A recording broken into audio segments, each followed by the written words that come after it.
Hello friends, welcome to my channel. तेरी लाडली मैं के आने वाले एपिसोड की अपडेट आपके लिए लेकर आए। उससे पहले प्लीज़ चैनल को सब्सक्राइब कर लीजिए। ये जो है काफ़ी डर जाता है और सोचता है कि उसके ऊपर कुछ ना आए, इसलिए सब हालत देखता है। ना सुरेंद्र को उठाता है ना प्रताप को। वहाँ से जो है बस भागते हुए निकल जाता है। वहाँ से एक जो आदमी होता है वो फ़ोन करता है और वो पुलिस वाले को बता देता है कि यहाँ पर जो प्रताप कंस्ट्रक्शन के मालिक है वो गिरे पड़े हैं, आप आकर उनकी जान बचा लीजिए। दूसरी तरफ अक्षत जो है वो फाइल देने के लिए घर पर आता है।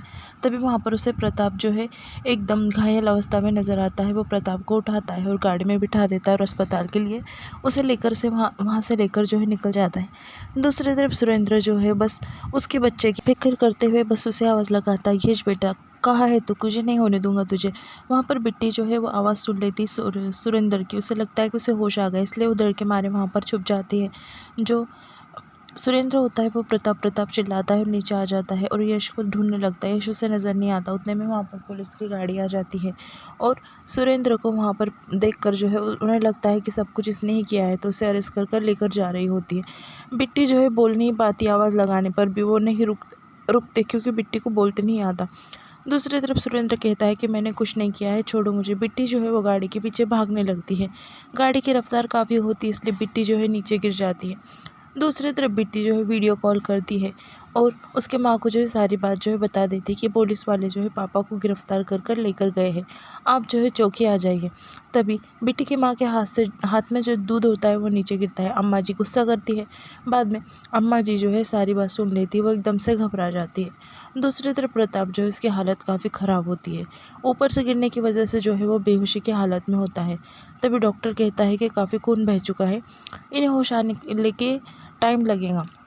दूसरी तरफ उसकी वाइफ जो है काफ़ी रो रही होती है। डॉक्टर कहते हैं कि आप जाकर बाहर वेट कीजिए क्योंकि इनकी तबीयत जो है ठीक नहीं है। फिर बाहर जाते हैं, तभी अक्षत को फ़ोन आता है और अक्षत को पता चल जाता है कि सुदर्शन को जो है गिरफ्तार किया गया है। तभी वो वहाँ पर आता है और ये बात बता देता है। ऋचा कहती है कि वो ऐसा नहीं कर सकते। तभी जो वैशाली होती है वो कहने लगती है कि बेटा वो तुम्हारे ससुराल के हैं तो तुम ऐसा कहोगे उनके बारे में। दूसरी तरफ जो साक्षी होती है वो कहती है कि अब मैं चुप नहीं रहूँगी, बिट्टी और उनके घर वालों के बारे में सारी सच्चाई जो है मैं बता दूँगी। अक्षत के सामने ऐसा कहने लगती है। बाद में वो यश की पूरी सच्चाई बता देती है। वो कहती है कि हमारे ऋचा को भी उन्होंने ऐसे ही फंसाया था और ये सब कबूल किया था कि वो पेंटिंग जो है बिट्टी ने बनाई थी और यश ने उसे ऐसे ही फंसाया था। ये सुनकर वैशाली को काफ़ी गुस्सा आता है और वो कहने लगती है कि क्या अवस्था हो गई है मेरी बेटी की। वो इंस्पेक्टर को फ़ोन लगाती है और कंप्लेंट लिखवाती है सुरेंद्र के खिलाफ़ और कहती है कि उसे नहीं छोड़ना, अच्छे से पीटना और पूछना उससे। दूसरी तरफ इंस्पेक्टर जो है वो काफ़ी पीटने लगते हैं सुरेंद्र को और कहने लगते हैं कि क्यों तूने उसका मर्डर प्लान किया, बता। तभी सुरेंद्र कहता है कि मैंने ऐसा कुछ भी नहीं किया। एक ही बात बार बार कहने लगता है। घर के सारे जो है वहाँ पर पहुँच जाते हैं। अम्मा जी, बिट्टी और बिट्टी की माँ उसे देख रही होती है। अम्मा जी और बिट्टी की माँ रिक्वेस्ट करने लगती है कि छोड़ दो उसे। तभी इंस्पेक्टर बाहर आ जाता है और कहने लगता है कि इन्होंने जो है किसी को मारने की कोशिश की है और ये जब तक अपना गुनाह कबूल नहीं करते हम इन्हें नहीं छोड़ेंगे। तभी जो सुरेंद्र होता है वो कहने लगता है कि अम्मा तू यहाँ पर क्यों आई है, जा यहाँ से, यश को भेज, हमारा बचवा वहीं पर था, वो सब कुछ सच बता देगा। दूसरी तरफ बिट्टी परेशान होती है और यश को फ़ोन लगाने लगती है ताकि यश जो है सब बात जो है बता दे। बिट्टी जो है वो कहने लगती है कि यश फ़ोन नहीं उठा रहा। यश जो है वो सोचने लगता है कि अच्छा होगा ऋचा सो गई है, अब मुझसे ज़्यादा कोई सवालात तो नहीं करेंगा। और वो सोचता है कि अब मैं कुछ नहीं करूँगा, कुछ नहीं कहूँगा किसी से। दूसरी तरफ इंस्पेक्टर जो है वो कहने लगते हैं कि कौन हो तुम उनकी। तभी बिट्टी कहती है कि बेटी हूँ मैं उनकी, इशारों में कहने लगती है। तभी इंस्पेक्टर कहते हैं कि ये तो बेटे के बारे में कह रहा है कि मेरा बेटा सब बता देंगे और तुम इतनी रिक्वेस्ट कर रही हो। तभी वो कहती है कि छोड़ दो उन्हें, उनकी कोई भी गलती नहीं है। तभी इंस्पेक्टर कहते हैं कि तुम्हारे आंखों में और तुम्हारे दिल में इतनी हमदर्दी दिख रही है उनके बारे में और ऐसा लग रहा है कि सच कह रही हो। एक काम करो, तुम जो है वो उनके बेटे को बुला कर लाओ जिसके बारे में वो बात कर रहे हैं, फिर हम इन्हें मारना बंद कर देंगे, छोड़ देंगे। तभी इंस्पेक्टर को जो है वो मारने के लिए रोक लेता है हवलदार को। दूसरी तरफ बिट्टी परेशान होती है। यश को इतने बार फ़ोन लगाती पर यश फ़ोन नहीं उठाता। फिर बिट्टी की माँ से उसकी माँ से कहने लगती है कि मैं जो है यश को लेकर आती हूँ, इशारों में।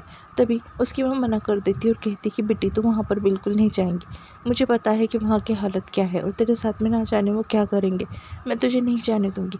तभी वहाँ पर अम्मा जी जो होती है वो एकदम से कहने लगती है कि बिट्टी मुझे तेरे आंखों में तेज दिख रहा है, और ऐसा लग रहा है कि इस मुसीबत से तू ही हमें बाहर निकाल सकती है, चल मैं तेरे साथ में चलूँगी, ऐसा उससे कह देती है अम्मा जी। फिर बिट्टी जो है एकदम से प्राउडली फील करती है और उसकी माँ को भी काफ़ी अच्छा लगता है कि बिट्टी को ना थोड़ा तो अपनापन दिखाया। दूसरी तरफ सुरेंद्र जो है नीचे गिर जाता है और जो साक्षी होती है वो अक्षत को गले लगाती है और कहने लगती है कि पापा ठीक तो हो जाएंगे। अक्षत कहता है कि फ़िक्र मत करो। उतने में बिट्टी और अम्मा जी जो है वो पहुंच जाते हैं घर। फिर बिट्टी को देखकर जो है अक्षत थोड़ा पीछे हो जाता है साक्षी से। तभी साक्षी के पास जाती है बिट्टी और प्रताप की हालत के बारे में पूछने लगती है। घर में जो है सब काफ़ी गुस्सा हो जाते हैं और बिट्टी के साथ में जो है काफ़ी बुरा बिहेव करती है साक्षी। वो कहती है कि पहले तुम्हारे पापा ने ये सब कुछ किया और बाद में ऐसा हमदर्दी दिखाने यहाँ पर आई हो। तभी अम्मा जी कहती कि हमरे बिटवा ने कुछ नहीं किया, यश वहीं पर था, यश को बुलाओ। यश जो है वहाँ से निकलने की कोशिश कर रहा होता है। तभी अम्मा जी उसका हाथ पकड़ लेती है और कहने लगती कि कहाँ भाग रहा है ऐसा मुँह छुपाते हुए। तेरे बाप को अब इस पल तेरी बहुत ज़रूरत है और इस पल ही तू यहाँ से जा रहा है। तेरा बाप जो है वहाँ पर इतना डंडे खा रहा है और तू इसे जा रहा है, चल सच्चाई बता दे। तभी वहाँ पर साक्षी आती है और कहती है कि अब तुम यश को झूठी गवाही देने के लिए कहोगे क्या। जो अम्मा जी होती है वो कहने लगती है कि कुछ नहीं किया है हमरे बिटवा ने। बिट्टी जो है वो यश को कहने लगती है कि चल, और हाथ पकड़कर वहाँ से उसे लेकर जाने लगती है। खींचती है हाथ, पीछे से वैशाली आ जाती है और यश का हाथ पकड़ लेती है और कहती है कि यश तुम कहीं पर नहीं जाओगे, इतना बड़ा धोखा कर चुके हो मेरी बेटी के साथ में। बिट्टी तुम भी अपनी पेंटिंग देकर अपने भाई के पास कहने लगाती थी कि उसकी पेंटिंग है, इतना बड़ा धोखा किया मेरे बेटे के साथ, बेटी के साथ, इसके तो मैं तुम्हें सज़ा दिलवा कर रहूँगी। तभी अम्मा जी वहाँ पर आकर खड़ी हो जाती है। सब बात जो है अम्मा जी को बता देती है वैशाली। तभी वैशाली कहती है कि इतना गिर जाओगे तुम पैसों के लिए। मैंने माना था कि तुम गरीब हो, पर मुझे लगा था कि तुम अच्छे हो, इसलिए मैंने मेरी बेटी का रिश्ता तुम्हारे ख़ानदान से जोड़ा। पर मुझे नहीं पता था कि पैसे के इतने लालची हो कि किसी का दिल के साथ में खिलवाड़ कर सकते हो और किसी का घर जो है तोड़ सकते हो। इतना बुरा भला कहने लगती है और सुरेंद्र को वो लालची कह देती है और कहती है कि निकल जाओ और मैं उसे हमेशा सलाखों के पीछे रखूँगी, कभी बाहर नहीं आने दूँगी। तभी बिट्टी जो है एकदम से वैशाली को चुप होने के लिए कहती है हाथ से और फिर बाद में वैशाली इसको देखकर दंग रह जाती है। फिर वहाँ पर जो है वो अम्मा जी जो है यश को कहने लगती है कि देख तेरे पापा कितनी बेइज्जती कर दी तेरे सास ने, एक शब्द नहीं कहा तूने, थोड़ी तो शर्म कर। जिस बाप ने तुझे बचपन से इतना लाडों से पाला है उसके बारे में इतनी बेइज्जती हो रही है और उससे यहाँ पर तेरी इतनी ज़रूरत है तो तू आ नहीं रहा है साथ में, चल जल्दी से बिटवा। तभी वो उसका हाथ झटक देता है और अम्मा जी को ज़ोर से ढकलता है और कहता है कि उन्होंने किए की सज़ा मिलकर रहेंगी, इसमें मैं कुछ नहीं कर सकता। तभी अम्मा जी जो है घूमते हुए एकदम से नीचे गिरने लगती है कांच के टुकड़े पर। कांच के टुकड़े उनकी आंखों में घुसने वाली होती है। उतने में बिट्टी वहाँ पर आती है और हाथ रख देती है और अम्मा जी को गिरने से बचा देती है। यहाँ पर एपिसोड ख़त्म हो जाता है। प्लीज़ सब्सक्राइब कर लो चैनल को।